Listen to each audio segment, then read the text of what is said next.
नमस्कार दोस्तों, आप सभी का स्वागत है हमारे चैनल सफल जीवन में। आइए आज हम जानते हैं सोमवती अमावस्या के बारे में। जिस अमावस्या को सोमवार हो उसी दिन इस व्रत का विधान है। प्रत्येक मास एक अमावस्या आती है और प्रत्येक 7 दिन बाद एक सोमवार, परंतु ऐसा बहुत ही कम होता है जब अमावस्या सोमवार के दिन हो। वर्ष में कई बार अमावस्या आती रहती है। यह स्नान दान के लिए शुभ और सर्वश्रेष्ठ मानी जाती है। इस पर्व पर स्नान करने लोग दूर दूर से आते हैं। हमारे धर्म ग्रंथों में कहा गया है कि सोमवार को अमावस्या बड़े भाग्य से ही पड़ती है। पांडव पूरे जीवन तरसते रहे, परंतु उनके संपूर्ण जीवन में सोमवती अमावस्या नहीं आई। किसी भी मास की अमावस्या यदि सोमवार को हो तो उसे सोमवती अमावस्या कहा जाएगा। इस दिन यमुना इत्यादि नदियों, मथुरा आदि तीर्थों में स्नान, गौदान, अन्नदान, ब्राह्मण भोजन, वस्त्र, स्वर्ण आदि दान का विशेष महत्व माना गया है। इस दिन गंगा स्नान का भी विशिष्ट महत्व है। यही कारण है कि गंगा और अन्य पवित्र नदियों के तटों पर इतने श्रद्धालु एकत्रित हो जाते हैं कि वहां मेले ही लग जाते हैं। सोमवती अमावस्या को गंगा तथा अन्य पवित्र नदियों में स्नान से पहले तो एक धार्मिक उत्सव का रूप ले लेता था।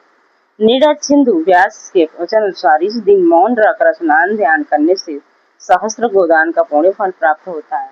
यह स्त्रियों का प्रमुख व्रत है। सोमवार चंद्रमा का दिन है। इस दिन सूर्य तथा चंद्र एक सीध में स्थिर रहते हैं, इसलिए यह पर्व विशेष पुण्य देने वाला होता है। सोमवार भगवान शिव जी का दिन माना जाता है और सोमवती अमावस्या तो पूर्ण रूपेण शिव जी को समर्पित होती है। इस दिन यदि गंगा जी जाना संभव न हो तो प्रातः काल किसी नदी या सरोवर आदि में स्नान करके भगवान शंकर, पार्वती और तुलसी की भक्ति पूर्वक पूजा करें।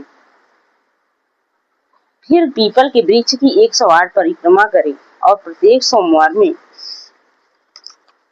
कई वस्तु चढ़ावें। प्रदक्षिणा के समय 108 फल अथवा अलग रखकर समापन के समय वे सभी वस्तुएं ब्राह्मणों और निर्धनों को दान करें। आइए सोमवती अमावस्या के व्रत कथा के बारे में जानते हैं। एक साहूकार था जिसके 7 बेटे थे, 7 बहुएं और 1 बेटी थी। घर में एक ब्राह्मण रोज भिक्षा लेने आता था। एक दिन उसने साहूकार की बेटी से कहा कि वह सुहागन तो है, लेकिन उसके भाग्य में विवाह के तुरंत बाद पति की मृत्यु का दुख लिखा है। यह सुनकर साहूकार की पत्नी चिंतित हो गई और ब्राह्मण से इसका उपाय पूछा। ब्राह्मण ने बताया कि 7 समुद्र पार सोना धोबन रहती है जो सोमवती अमावस्या का व्रत करती है। यदि वह अपने व्रत का फल साहूकार की बेटी को दे दे तो यह संकट टल सकता है। साहूकारनी अपनी बेटी के सुहाग की रक्षा के लिए सोना धोबन की तलाश में निकल पड़ी। रास्ते में एक पीपल के पेड़ के नीचे उसे एक गरुड़ पक्षी का घोंसला मिला, जहाँ एक सांप बच्चे को डसने वाला था। साहूकारनी ने सांप को मारकर गरुड़ के बच्चे की जान बचाई। गरुड़ पक्षी ने प्रसन्न होकर साहूकारनी को अपनी पीठ पर बैठाया और 7 समुद्र पार सोना धोबन के घर छोड़ दिया।